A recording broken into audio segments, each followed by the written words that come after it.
अस्सलाम वालेकुम एवरीवन, कैसे हैं सब। उम्मीद करता हूं कि आप सब खैरियत से होंगे। तारीख़ इस बात की गवाह है कि जब भी जिस किसी इंसान ने, एक फ़र्द वाहिद ने ख़ुद को फ़िरौन समझने की गलती की, यानी कि ख़ुद को लाज़वाल समझने की गलती की, या किसी कौम ने, मिल्लत ने, या किसी सल्तनत ने, या किसी मुल्क ने अपने आप को मौजूदा दौर में या माजी में जब कभी भी जुनिया लाज़वाल अपने आप को समझा है कि यानी कि उससे ज़्यादा ताकतवर ना कोई था, ना है, ना होगा, वो हमेशा कुत्ते की तरह ही ज़लील हुआ है। नहीं बल्कि सॉरी, कुत्तों की भी फीलिंग्स होती है, इसलिए तमाम कुत्ता कम्युनिटी से सॉरी।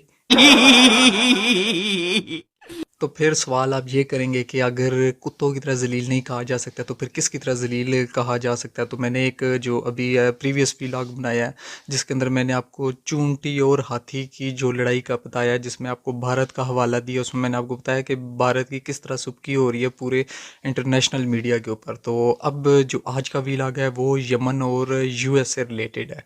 तो आप ये कह सकते हैं कि जो भारत या अमेरिका की तरह वो दुनिया में ज़लील हो गिरा जाता है, कुत्तों की तरह नहीं। कुत्तों की भी एक फीलिंग्स होती है, तो कुत्तों को नहीं हमने कुछ कहना। आप कहाँ थे ज्ञानी बाबा। तो अब हम चलते हैं इस व्लॉग की तरफ कि आज का टॉपिक यानी कि जो हमारा यमन और अमेरिका के दरमियान जो एक रेड सी में इस वक्त जंग लड़ी जा रही है बहरिया की, उसके मुतालिक यानी कि क्या अपडेट्स हैं। फिर शॉर्ट सी मैं आपको हिस्ट्री बताऊंगा कि ये होसी कौन है और फिर अभी क्या सूरत हाल है और मैं किस लिए ये तशबीह दे रहा हूँ कि ज़लालत हो रही है, इस बारे में हम डिस्कस करेंगे। तो चलते हैं। तो पहली सबसे बात कि जिस तरह लास्ट व्लॉग में मैंने कहा था कि चूंटी और हाथी की लड़ाई, इसमें मैं आपको मिसाल दे के बता रहा हूँ कि एक तरफ होसी है।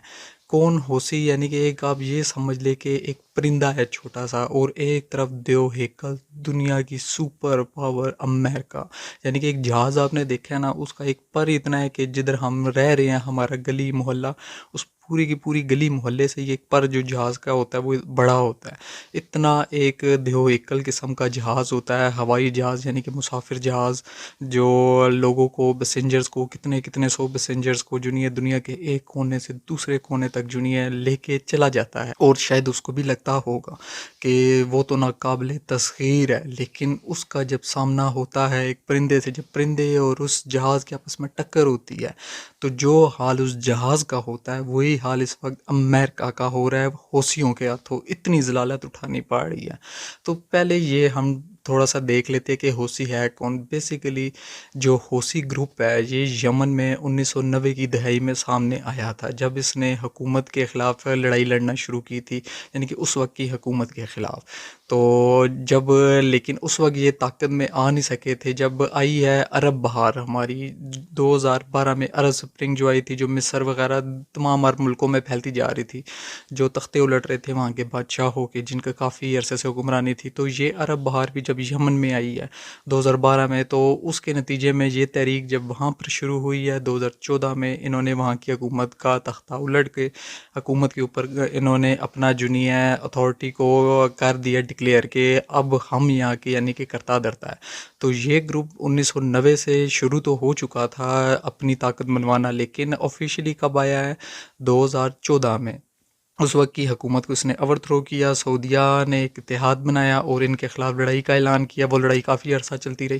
फिर अब बिल आखिर जाके उनमें मुज़ाकरात हुए और मामला इनका रफ़ा दफ़ा हुआ। सऊदीया और यूएई वगैरह दीगर अल मुल्कों का, जिन्होंने भी इनके साथ लड़ाई लड़ी थी।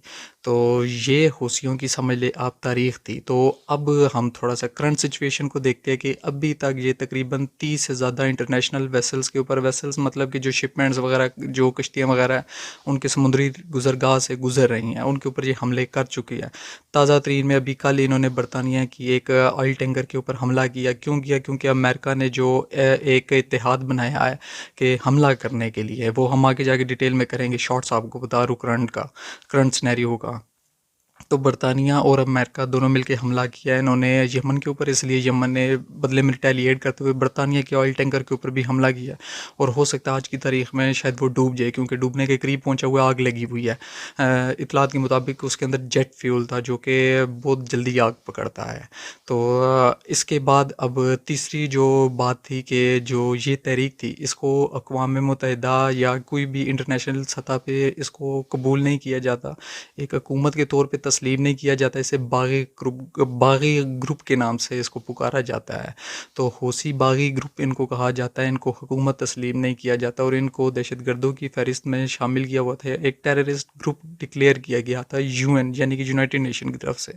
लेकिन 2021 में इनको फिर जो नहीं है अनलिस्ट किया गया उस लिस्ट से, ताकि इंसानी हमदर्दी की बुनियाद पे वहाँ पर इमदाद वगैरह पहुँचे। यमन में कैद साली शुरू हो चुकी थी, जो अरब इत्तेहाद के जंग जो उन्होंने शुरू की थी यमन के साथ, उस वजह से। उसके बाद आप ये देखें कि इनका जो रिस्पॉन्स है इस करंट सिचुएशन में, कि यानी कि अमेरिका का रिस्पॉन्स क्या था। तो अमेरिका ने, जैसे कि मैंने अभी बताया, बरतानिया के साथ मिलकर 11 जनवरी को हमला किया है हौसियों के ठिकानों के ऊपर। 60 से ज़्यादा मुख्तलिफ टारगेट्स के ऊपर हमला किया है, जिनके अंदर इन्होंने गाइडेड मिसाइल्स इस्तेमाल किए हैं, सबमरीन से छोड़े हैं, अपनी जो बहरी जहाज़ हैं वहाँ से मारे हैं, एयर जेट से मारे हैं, और 60 से ज़्यादा टारगेट्स को निशाना बनाया, जिसके अंदर 3 से मेरे ख्याल में 5 के करीब अमवात भी हुई थी। अगर हो सकता है ये मैंने अमवात के नंबर कुछ थोड़े बहुत आगे पीछे कर दिए, लेकिन ये यानी कि सूरत हाल थी। तो अब हम आगे चलते हैं, जो यानी कि ज़लालत का सफ़र यहाँ से किस तरह शुरू होता है। लेकिन उससे भी पहले एक चीज़ हम डिस्कस करें कि ज़लालत का सफ़र तय करने के लिए भी इंसान किसी खुड में उंगली करता है ना। तो सवाल ये है, अमेरिका को इस खुड में उंगली क्यों करना पड़ी? क्योंकि हौसियों ने तो बेसिकली ब्लॉकेट किया हुआ है रेड सी का, जो बहरा अहमर है, जिसको आप पढ़ते हैं उर्दू में मुताला पाकिस्तान में कि बहरा अहमर, उसका इन्होंने जो ये नाकाबंदी की हुई है। थोड़ी उर्दू का इस्तेमाल करूँ, ज़रा एफिशिएंट लगूगा ना। अरे बड़ी इम्प्रेस होके गई है। तो बहरा अहमर के अंदर इन्होंने की हुई है नाकाबंदी। क्यों की है नाकाबंदी? क्योंकि इसराइल गज़ा के ऊपर मुसलसल हमला आवर है और वहाँ पे नस्ल कुशी कर रहा है। इंटरनेशनल कोर्ट ऑफ जस्टिस ने दी हेग में जो भी जो साउथ अफ्रीका की पटिशन है उसको भी एडमिट कर लिया है, जेनोसाइड की पटिशन को। और आप देखें कि किस्मत की सितम ज़रीफ़ी, जो जेनोसाइड की पटिशन थी मंजूर भी इसी वजह से हुई थी, हॉलोकॉस्ट की वजह से हुई थी, कि जो यहूदियों का कत्लेआम हुआ था उस वजह से इस एक यूएन चार्टर के अंदर जेनोसाइड की कन्वेंशन को ऐड किया गया था। तो वही सेम अब उन्हीं के अगेंस्ट हो रही है, यानी कि वही किस्मत की सितम ज़रीफ़ी देखे कि जिनको किसी ज़माने में प्रोसिक्यूट किया गया था नाजियों की तरफ से, आज वही मुसलमानों को प्रोसिक्यूट कर रहे हैं, फ़लस्तीनियों को। तो इस यानी कि जो इंटरनेशनल कोर्ट ऑफ जस्टिस ने दी है अभी कल ही कि यानी कि दिन उन्होंने सबमिट कर लिया है कि जो जेनोसाइड की पटिशन है साउथ अफ्रीका की, उसके ऊपर समाज शुरू करेंगे। अभी यानी कि सज़ा नहीं हुई है, और वो अलग बात है कि इन्होंने ना सीज़ फायर का कहा, लेकिन इतना सबमिट कर लेना कि यानी कि कह लेना काबिल समात होना। आप अक्सर टर्म सुनते होंगे हेडलाइंस में कि सुप्रीम कोर्ट ने रिजेक्ट कर दिया, या सुप्रीम कोर्ट ने काबिल समात करार दे दिया इस पटिशन को, तो उन्होंने काबिल समात करार दे दिया है। लेकिन इस सब के बावजूद बेहिसी का ये आलम है कि इसराइल बाज नहीं आ रहा, उसको अमरीका की पुष्ट पनाही हासिल है, और वो गज़ा के अंदर मुसलसल नस्ल कुशी के अमल को जारी रखे हुए है। इसके जवाब में हौसियों ने बहरा अहमर यानी कि रेड सी की ब्लॉकेट कर दिया, नाकाबंदी कर दिया, ताकि वहाँ पर किसी किस्म की इसराइल की तरफ जहाज़ की आमदोरफ्त ना हो सके, ना खुराक की, ना तेल की, ना किसी भी और चीज़ की। तो इसके जवाब में अमेरिका ने इधर इनके ऊपर हमला करने का फ़ैसला किया है, एक इत्तेहाद की सूरत में बरतानिया के साथ। बाकियों ने तो क्योंकि अमल यानी कि शरीक होने से इस अमल में माजरत कर ली है, जो इसके बाकी मगरबी इत्तेहादी है, तो बरतानिया के साथ मिलकर इसको हमला करना पड़ा है। लेकिन अब जो सवाल है वो तो जहन में ये आता है कि अगर बिलफर्ज इन्होंने यानी कि हौसियों ने एक समुंदर की किसी भी हिस्से की नाकाबंदी चलो कर भी दी है, उससे इतना क्या मसला यूएस को हुआ है, इतनी टेंशन क्या हुई है कि उसको उधर जाके बाकायदा हमला करना पड़ा है? क्योंकि नेवी सबसे महंगी यानी कि तीनों अफवाज में से सबसे ज़्यादा जिसके ऊपर ख़र्चा आता है वो नेवी के ऑपरेशन में आता है। सबसे जो महंगी कॉस्ट वगैरह किसी चीज़ की, इक्विपमेंट की, ऑपरेशनल वगैरह, यानी कि इवन जो बंदों की भी है, खाना पीना उनका सारा कुछ जो करना पड़ता है, सबसे महंगा नेवी के अखराजात होते हैं। तो अमेरिका को क्या ज़रूरत पेश आ गई है? बरतानिया को साथ लेके गया और उसने जो नहीं है वहाँ पर हमला किया है। सवाल तो ये बनता है। तो उस सवाल का जवाब मैं दो तरीक़ों से आपको दूंगा। एक मैप के ज़रिए, आपको मैप के ज़रिए समझाऊंगा, लेकिन उससे पहले मैं आपको थोड़े फैक्ट्स एंड फिगर बताता हूँ कि इस एक छोटी सी तजारती गुज़रगाह की अहमियत क्या है। तो जनाबे वाला गुजारिश ये है कि दुनिया की तमाम तर जो तजारत है उसका 80% समुद्री गुज़रगाहों के ज़रिए होता है। और ग्लोबल इकोनॉमी के प्रॉस्पर करने के लिए ये ज़रूरी है कि जितने भी ये मैरीटाइम शिपमेंट्स हैं ये मुकर्ररा वक्त पर अपने अपने यानी कि मंजिलों पर पहुँचे, वरना इनकी इंश्योरेंस, इनकी कॉस्ट, इनका यानी कि बहुत सारा ख़र्चा जो बढ़ जाता है, इनमें जो फूड्स वगैरह है, जो ऐसी चीज़ें हैं अगर मुकर्रर वक्त पे ना पहुँचे वो एक्सपायर वगैरह हो जाती है, यानी कि जिस तरह हमारा समुद्री खुराक दूसरी तीसरी चीज़ें। लेकिन खैर इन चीज़ों को आप सादा लफ्ज़ों में ये समझे कि अगर जो ये कश्तियाँ हैं मुकर्रर वक्त पर डिलीवरी ना दे सके तो बहुत सारा जो ग्लोबल इकनॉमी है उसको बड़ा धचका लगता है। तो जो 80% दुनिया की कुल तिजारत समुद्री रास्तों से हो रही है उसमें से 12% इसी रास्ते से हो रही है जिसके ऊपर हौसियों ने ब्लॉकेड लगा दी है। और 12% जो ग्लोबल ट्रेड इधर से हो रही है उसमें से जो 20% इंटरनेशनल कंटेनर ट्रैफिक है वो यानी कि इस रास्ते से जा रही है। ये दो चीज़ें अलग है। मैंने कहा 12% जो कुल ट्रेड है ग्लोबल वो इस रास्ते से होती है समुद्री, और जो कंटेनर की ट्रैफिक है वो 20% बनती है। अब मतलब क्या है कि जो 10% जो ऑयल के जो है शिपमेंट्स है वो दुनिया की 10% यानी कि जो ऑयल की शिपमेंट्स है वो इस रास्ते से गुजरती है, जिसमें से 8% अलग जो लिक्विफाइड नेचुरल गैस वो अलग से इस रास्ते से गुजरते हैं। यानी कि तेल और गैस इस रास्ते से इतना इनका जाना बनता है। और जो सबसे मज़े की बात है वो तो ये है कि जो पूरे का पूरा रेड सी है इसके दो चोक पॉइंट्स है। ऊपर की तरफ जो है शुमाल की तरफ तो नॉर्थ में हमें सुएज़ कैनाल का इसका पॉइंट आता है, और जो नीचे की तरफ आए साउथ की तरफ तो वो बाबुल मंदब आता है। और बाबुल मंदब में भी एक ऐसी जगह है जो सबसे यानी कि तंग है, वो 29 किलोमीटर से वाइड है। आप ये सोचेंगे 29 किलोमीटर तो यार काफ़ी होता है, लेकिन जहाज़ बहुत बड़े बड़े होते हैं जो ये यानी कि बहरी जहाज़ होते हैं तजारती जो होते हैं जिनके ऊपर कंटेनर्स होते हैं लदे हुए, वो बहुत बड़े होते हैं। इसलिए 29 किलोमीटर यानी कि बहुत छोटी और तंग जगह है। तो ये वो जगह है जहाँ पर हौसी मुसलसल हमले कर रहे हैं। और आपको ने जैसा कि मैप में देखा होगा यहीं से तो गुज़र के ऊपर सुएज़ कैनाल है। सुएज़ कैनाल का मतलब क्या है कि इसराइल के लिए जो भी जहाज़ों ने जाना है वो इधर से होके गुज़र के जाना है। साथ ही यानी कि इंडियन ओशन है, अरेबियन ओशन है, फिर ये आगे रेड सी है, तो सारा तो जो भी जाना है सामान वगैरह वो तो इसी जगह से होके जाना है इसराइल के लिए जो सस्ता है। तो अगर ये सस्ती जगह नहीं लेते हैं, वो कहते हैं कि हम लॉन्ग रूट ले लेते हैं, तो लॉन्ग रूट लेने का हम नुकसान देखें कि कितने हज़ार किलोमीटर इनको एक्स्ट्रा पूरी दुनिया का अफ्रीका की तरफ से यानी कि समझे कि एक चक्कर लगाना पड़ रहा है। तो इस वजह से अमेरिका के लिए ये सर दर्द बने, क्योंकि अमेरिका का बच्चा है इसराइल और अपने बच्चे को रोते हुए वो कैसा देख सकता है। इसलिए उसने फिर उसके ऊपर हमला करने का फ़ैसला किया है। और इसी सिलसिले में जो यूएस के सेक्रेटरी डिफेंस है लॉयड ऑस्टिन, उन्होंने 18 दिसंबर को ऐलान किया एक ऑपरेशन का, जो ऑपरेशन प्रोस्पेरिटी गार्डियन के नाम से 18 दिसंबर को उन्होंने का एक ऐलान किया कि हम जो नहीं है जो रेड सी है और गल्फ़ ऑफ अदन है उधर जो समुद्री यानी कि रास्ते हैं फ्रीडम ऑफ नेविगेशन को यकीनी बनाने के लिए अपने इत्तेहादियों के साथ मिल के एक ऑपरेशन लॉन्च करेंगे।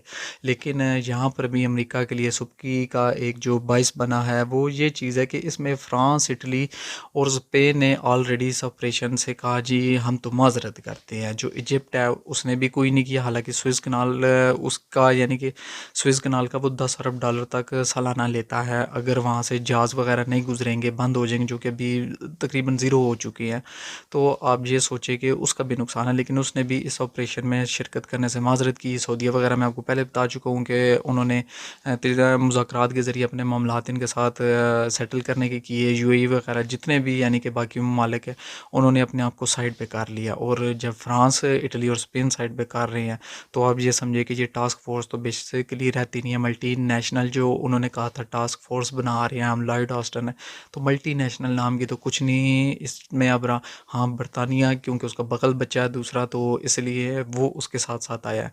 और इसलिए मैंने आपको बताया भी है कि बरतानिया के जो ऑयल टैंकर है कल ही उसके ऊपर हमला भी हुआ है।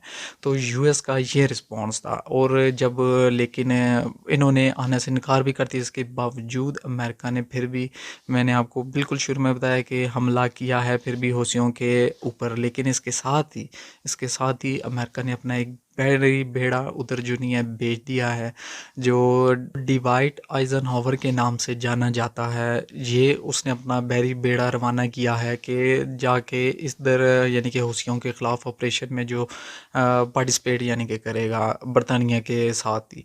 लेकिन अब एक सवाल और कि फ़्रांस वगैरह ने उसमें शमूलियत करने से क्यों इनकार किया, क्योंकि नुकसान तो उनका भी है। तो उसकी वजह मैंने आपको अभी बताई थी कि नेवी दुनिया में सबसे ज़्यादा कॉस्टली एक फ़ोर्स है। यानी कि आप ये समझे कि फ़्रांस ने अभी हालिया ही जो बागियों की तरफ से ड्रोन अटैक हुआ है, जो हुसी है, ये एक ड्रोन यानी कि जो कहते हैं ना सुसाइड ड्रोन्स है, अटैकर ड्रोन्स है, वो यूज़ कर रहे हैं, जिनकी कुल कीमत बनती है $20,000, जबकि फ़्रांस ने एक अपना जो मिसाइल उसको काउंटर करने के लिए एक जो इनका यानी कि ड्रोन को काउंटर करने के लिए यूज़ किया, उसकी कीमत जो बनती है टोटल वो $1 मिलियन बन रही है। यानी कि $1 मिलियन का एक जो फ्रांस का मिसाइल है वो उन्होंने काउंटर के लिए यूज़ किया, किसके अगेंस्ट $20,000 के ड्रोन के ख़िलाफ़।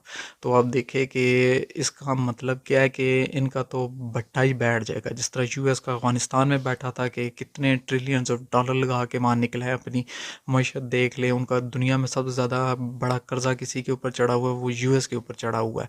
उनकी जो खैर ये असला बनाने की कंपनियां उनके ऊपर नहीं चढ़ा, उनके दोबारा निहारी लगी है इस अरसे में। लेकिन फ्रांस वगैरह ने जब देखा कि इतनी कॉस्टली ये वार है, उन्होंने अपने आप को बैक कर लिया, जबकि होसीज सबसे मजबूत पोजीशन में है इस वक्त। अब होसीज किस वजह से मजबूत पोजीशन में है, वो है ईरान। अब हम ईरान के पॉइंट को देखते हैं कि ईरान का इधर क्या ताल्लुक बनता है। तो हालिया कुछ अरसे में ईरान ने अपनी पोजीशन जो जियो पॉलिटिकल यानी कि मनूवरिंग की उसने कैपेबिलिटी है वो इस रेड सी में बहुत मजबूत कर ली है। किस वजह से? हूसियों की वजह से, क्योंकि हूसी ईरान के बैक यानी कि उसके मसलक से कहा जाता है कि ताल्लुक़ है इनका तो ईरान के बैक करता है। और ईरान ने इनको जो मगरबी मीडिया वो कहता है कि असला वही देता है, जो इवन ये सारी जो अटैक वगैरह करने की पॉलिसी वगैरह क्या किस तरीके से करना है, क्या करना है क्या नहीं, कहते हैं कि ये भी ईरान उनको प्रोवाइड कर रहा है, वरना उनके पास इतनी वो मिलिट्री यानी कि स्ट्रेटजी बनाने की कैपेबिलिटीज़ नहीं है। तो कहते हैं कि ये ईरान कर रहा है, बेसिकली ईरान की पोजीशन मजबूत हो रही है। इसी तरह ईरान ने एक और अपना इत्यादी बनाया हुआ है, उसको भी प्रॉक्सी कहा जाता है, ईरान की हिजबुल्ला। उसके पास कहा जाता है 1,30,000 के करीब रॉकेट्स और मिसाइल, और वो इसराइल के साथ है, लेकिन ईरान उसको यूज़ नहीं कर सकता गज़ा में जो रिटेलिएट करने के लिए, क्योंकि उधर करेगा तो अमेरिका ईरान के ऊपर डायरेक्टली हमलावर हो सकता है। इसलिए हिजबुल्ला का पॉइंट साइड पे यानी कि ईरान ने किया, उसने सोचा कि किसी न किसी तरीके से तो करना है, क्योंकि पूरे के पूरे जो फ़लस्तीन है उसके अंदर तो नस्ल कशी हो रही है फ़लस्तीनियों की, गज़ा की, तो ईरान ने किसी ना किसी सूरत तो जवाब देना था। तो उसने इनको आगे किया जो हूसी है, और हूसी अभी तक बहुत सक्सेसफुल रहे हैं। और सक्सेसफुल कैसे रहे हैं, एक होता है बातों में बताना, लेकिन सबूत के तौर पे हूसियों के कामयाबी का सबूत आप ये देखें, अपनी स्क्रीन पे आपको नज़र आ रहा होगा कि अरब न्यूज़ इस चीज़ को मेंशन कर रहा है कि जो शिपिंग ऑपरेटर्स है वो मैरीटाइम मॉनिटरिंग वेबसाइट्स के ऊपर इस सफ़र यानी कि इस तिजारती गुज़रगाह के ऊपर अपनी कश्तियों को इंटर होने से पहले ही वो डिक्लेयर कर रहे हैं वेबसाइट के ऊपर, जो मॉनिटरिंग वेबसाइट है मैरीटाइम की, कि हमारा इसराइल से कोई ताल्लुक़ नहीं है और ना हमारे जहाज़ों ने उधर जाना है, क्योंकि हूसियों ने डिक्लेयर किया हुआ है कि वो उन कश्तियों के ऊपर हमला नहीं करेंगे जिनका ताल्लुक़ इसराइल के साथ नहीं है। तो ये इनकी कामयाबी की ज़मानत है। और अब आप ये सोचिए कि इतना बड़ा जो मुल्क है यूएस है, मैं कह रहा हूँ कि सुपर पावर है, और मैं कह रहा हूँ कि जहाज़ और परिंदे की टक्कर से जो हाल होता है वो यूएस का हो रहा है, वो क्यों इस तरीके से हो रहा है? वो इस वजह से है कि हूसियों का कोई एक ऐसा स्ट्रक्चर नहीं बना हुआ कि जिसमें आप का कोई स्पेसिफिक टारगेट है, कोई एसेट है कि जिसको अगर आपने उड़ा दिया तो बदले में इनकी जो फाइटिंग कैपेबिलिटीज़ है, वारफेयर की कैपेबिलिटीज़ है, उसने रिड्यूस हो जाना है। ऐसा कोई भी स्पेसिफिक टारगेट नहीं है उनका, एक ऐसा स्ट्रक्चर है ही नहीं बना। मैं आपको बता रहा हूँ कि मगरबी मीडिया तो ये कह रहा है, इनको जो स्ट्रेटजी बना के देता है वो भी ईरान देता है, असला देता है, साथ स्ट्रेटजी भी बना के देता है कि किस तरह लड़ना है, क्या करना है, क्या नहीं। तो अमेरिका बेसिकली इस ऑपरेशन में लड़ने का मकसद यानी कि मतलब ये हुआ कि वो एक ऐसी लड़ाई लड़ रहा है जिसका कुछ हासिल वसूल नहीं है, जिसका एंड नहीं है, क्योंकि अगर एंड तो ये होता है दुश्मन को ख़त्म कर देना, कमज़ोर कर देना। लेकिन इधर कोई स्पेसिफिक टारगेट है ही नहीं कि जिसको वो मारेगा, ख़त्म करेगा और उसके बाद इनकी कैपेबिलिटीज़ में रिडक्शन हो जानी है, यानी कि कमज़ोर इन्होंने हो जाना है। और ऐसा नहीं हो सकता। इसलिए अमेरिका भी इस लड़ाई से जान छुड़ाना चाह रहा है। वो चाइना को कह रहा है कि हमारी मदद करो, क्योंकि चाइना ने $400 अरब ईरान के अंदर इन्वेस्ट किया हुआ है। तो वो कह रहा है ईरान के ज़रिए अपना इन्फ्लुएंस इस्तेमाल करके हूसियों को रोको। दूसरा पॉइंट जो इनकी कामयाबी शो करता है वो ये है कि दुनिया की जो 5 बड़ी कंटेनर शिपिंग कंपनीज हैं उनमें से 4 ने अपनी जो कश्तियों को यहाँ पर सफ़र करने से यानी कि मना कर दिया है। जो 4 दुनिया की बड़ी कंपनी से 5 में से उन्होंने यहाँ से यानी कि अपना तजारती या बहरी जहाज़ों को गुजारने से मना कर दिया है। उनमें अब कौन कौन सी कंपनियाँ शामिल है? पहले डेनमार्क की कंपनी है मर्स्क लाइन है, फिर फ्रांस की आती है CMA CGM, उसके बाद जर्मनी की आती है हैपेग लॉयड, उसके बाद स्विट्ज़रलैंड की आती है MSC। और ये जो 4 कंपनियां हैं ये कोई यानी कि मामूली नहीं, ये पूरी यानी कि ग्लोबल कंटेनर शिपिंग कैपेसिटी का 50% से ज़्यादा को रिप्रेजेंट करते हैं, यानी कि इनके पास होल्ड है 50% से ज़्यादा पूरी। तो आप ये देखें कि अगर इनके साथ इन 4 ने जो ऐलान किया, इनके साथ ही अगर जो ऑयल और गैस वाली जो फर्म्स है वो भी ऐलान कर दे कि हमने यहाँ से हम अपने जहाज़ों को नहीं गुजारना, हमने यहाँ से तेल की तरसील वगैरह नहीं करनी, तो आप सोचें कि उसका दुनिया के ऊपर क्या असर आएगा। तो अमेरिका के लिए ये ना सिर्फ ये सर दर्द है, बल्कि यहाँ से आपको नज़र आ रहा है कि हौसी जीत रहे हैं और अभी तक अमेरिका इनको रोकने में नाकाम जा रहा है। अब हम लास्ट में देख लेते हैं कि जो मुल्क है जो इसके करीब पड़ते हैं यमन के और इस इलाके के, उनका क्या क्या मफादात इधर जुड़े हुए हैं और क्या क्या यानी कि उनका इधर से गेन है या लॉस है। हम पहले बात करते हैं चाइना की, क्योंकि चाइना में की जो अगर दुनिया में कहीं डिक्लेयर्ड एक फौजी अड्डा उसका बना हुआ है वो जिबूती पे बना हुआ है। और आपको मैप में नज़र आ रहा होगा जिबूती जो बाबुल मंदब है उसके बिल्कुल करीब है, लेकिन चाइना वहाँ से कुछ नहीं कर रहा। और वो करेगा भी क्यों? क्योंकि जितना यहाँ पे लड़ाई और ज़्यादा फैलेगी, जो US की फोर्सेस इस वक्त ताइवान वाले समुद्रों में, साउथ चाइना सी जिसको हम कहते हैं, वहाँ से उसे अपनी फोर्सेस निकाल के इधर भेजनी पड़ेगी। जब अपनी फोर्सेस वो वहाँ से निकाल के यहाँ भेजेगा तो उसके लिए और ज़्यादा यानी कि आप समझे कि मैदान खुला हो जाएगा खुल के खेलने के लिए। क्योंकि चाइना का ये दो टोक ऐलान है, आज नहीं तो कल, चाहे फौजी ताकत का इस्तेमाल करके मैंने ताइवान को अपना हिस्सा बनाना है। तो अगर अमेरिका की फोर्सेस डिवाइड हो जाती है नेवी की, तो ये उसके लिए सबसे अच्छी बात है। तो चाइना इसलिए कुछ भी नहीं कर रहा, बल्कि वो इंतज़ार कर रहा है कि अगर और ज़्यादा मसला बढ़ जाए उसके लिए और फ़ायदे की बात है। इसके बाद अब देखिए सऊदीया करीब पड़ता है नक्शे के ऊपर, आप देखें तो सऊदीया बहुत लंबी जंग लड़ चुका है हूसियों के साथ और उसको इसमें फ़तह नहीं मिली, उल्टा उसकी ऑयल फील्ड्स के ऊपर हमला हुआ था। और अमेरिका वगैरह ने कोई भी उस वक्त ऐसा इकदाम नहीं किया था कि जो जिस तरह का सऊदीया एक्सपेक्ट कर रहा था। सऊदीया वैसे ही अमेरिका के ऊपर इस बारे में गुस्से में था, इसलिए उसने अपने जो ताल्लुकात है चाइना के साथ बहाल किए कि वो उसको अल्टरनेटिव सिक्योरिटी दे सके। तो चाइना ने ईरान के थ्रू फिर इनके मुज़ाकरात आपस में करवाना शुरू किए और आप ये देख ले कि इस वक्त ईरान और सऊदीया के भी मुज़ाकरात आपस में चाइना करवा चुका है। तो इनके मुज़ाकरात होने का मकसद क्या है कि हूसियों के साथ ऑलरेडी मामलात फिर इस सऊदीया के ठीक होगी। UAE का भी यही मामला है, जब UAE में ड्रोन अटैक वगैरह हुए तो वहाँ पर भी काफ़ी खौफ और रास हो गए, क्योंकि जो दुबई वगैरह UAE यानी कि उसका तो टोटल टूरिज़म के ऊपर बेस है। हॉलीवुड हो जाए, बॉलीवुड हो जाए, ये फिल्में ही उधर बनती है, लोग घूमने फिरने दुबई वगैरह जाते हैं। तो इसलिए वो भी इस मसले में नहीं पड़ना चाहेगा। इसके बाद आप देखें कि इधर आती है बारी स्विस कनाल और इजिप्ट की। इजिप्ट के लिए सबसे बड़ा इसमें मसला है वो क्या है कि $10 अरब एनुअली वो चार्जेस के मद में लेता है जो कश्तियाँ स्विस कनाल को यूज़ करके जाती है। और आपको ये भी मालूम होगा कि इस वक्त जो इजिप्ट है यानी कि मिस्र है उसके अंदर एक फ़ौजी डिक्टेटर की हुकूमत है। अगर ये सूरत हाल इस तरह की रहती है या मज़ीद बढ़ती है तो वहाँ काफ़ी मसले मसाइल पैदा होने हैं, क्योंकि $10 अरब का नुकसान ना सिर्फ पॉलिटिकल इंस्टेबिलिटी की तरफ लेके जाएगा बल्कि इकनॉमिक की तरफ भी, और दोनों आपस में जुड़े। इकनॉमिक स्टेबिलिटी नहीं आएगी तो पॉलिटिकली ऑटोमेटिकली स्टेबिलिटी चली जाती है। तो जो इजिप्ट है उसके लिए सबसे बड़ा नुकसान है, फिर साथ ही आगे इसराइल है, तो उसका तो डेफिनेटली उसी को तो नुकसान पहुंचाने के लिए कहा जा रहा है। इसके बाद एक चीज़ आती है रशिया। रशिया का इसमें क्या है कि अगर ये मामला जितना जल्दी फैलता है, यूएस इधर इन्वॉल्व होगा उसको, क्योंकि यूएस किस लिए हो रहा है, इसराइल के लिए हो रहा है, फ्रीडम ऑफ नेविगेशन के लिए नहीं हो रहा बाकी दुनिया के लिए, सिर्फ इसराइल के लिए। जब वो इसराइल के लिए इन्वॉल्व हो रहा है तो उसको जितनी अपनी नेवी को यहाँ पर भेजना पड़ेगा, पैसा लगाना पड़ेगा यूक्रेन के अंदर, हो उसका तो जो कम होगी इधर ज़्यादा बढ़ेगी। इसका रशिया को डायरेक्टली फ़ायदा होगा, क्योंकि रशिया की फोर्सेस और ज़्यादा फिर जो नहीं है आगे पेशकदमी करेगी। अभी ज़्यादातर तो अमेरिका ये असला प्रोवाइड कर रहा है, मगरिब कर रहा है, तो अगर असले की सप्लाई बंद हो जाए, पैसा आना बंद हो जाए, तो यूक्रेन तो वैसे ही फिर रशिया के हाथ में चला जाएगा। तो इसी तरह जितने यानी कि और ममालिक हैं उनके मफादात इधर जुड़े हुए हैं। ईरान का तो स्पेशली आपको पता है कि ईरान क्या डायरेक्टली वो हिजबुल्लाह को यूज़ नहीं कर सकता, खुद डायरेक्टली नहीं लड़ सकता, लेकिन अपनी वो ताकत दिखाने मनवाने के लिए वो इस यानी कि हौसियों के ज़रिए अपना आप दिखा रहा है कि मैं भी कोई चीज़ हूँ। और पूरी दुनिया इस वक्त जो कोई भी थोड़ा सा भी ईमान अपना रखता है मुसलमान, वो इस वक्त हौसियों की भी हिमायत कर रहा है, वो इस वक्त ईरान की भी कर रहा है, क्योंकि सिर्फ यही है जो ऑन द ग्राउंड इसराइल के ख़िलाफ़ लड़ रहे हैं, डायरेक्टली ना सही इनडायरेक्टली सही।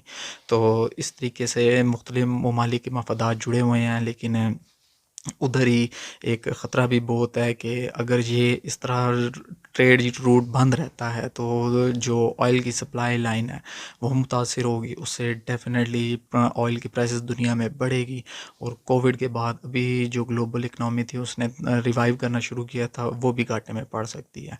तो अमेरिका के लिए तो सरदर्द ही सरदर्द बना हुआ है, कोई इत्तेहादी उसका साथ देने के लिए तैयार नहीं है, और ना वो जीत पा रहा है ये लड़ाई। और जीतेगा कैसे, मैं आपको बता चुका हूँ कि कोई स्पेसिफिक टारगेट नहीं है कि उसने करना है क्या। और इसराइल उसकी सुन नहीं रहा, उल्टा इसराइल अपनी मनवा रहा है उससे। तो इस वजह से जो हौसी है, मैंने कहा कि एक परिंदा जहाज़ के साथ टकरा के जहाज़ का बेड़ा गर्क करके रख दिया है। तो उम्मीद करता हूँ ये व्लॉग आपको पसंद आया होगा। इसके साथ ही मुझे अपनी दुआ में याद रखें, अपना ढेर सारा ख्याल रखें। अल्लाह हाफ़िज़।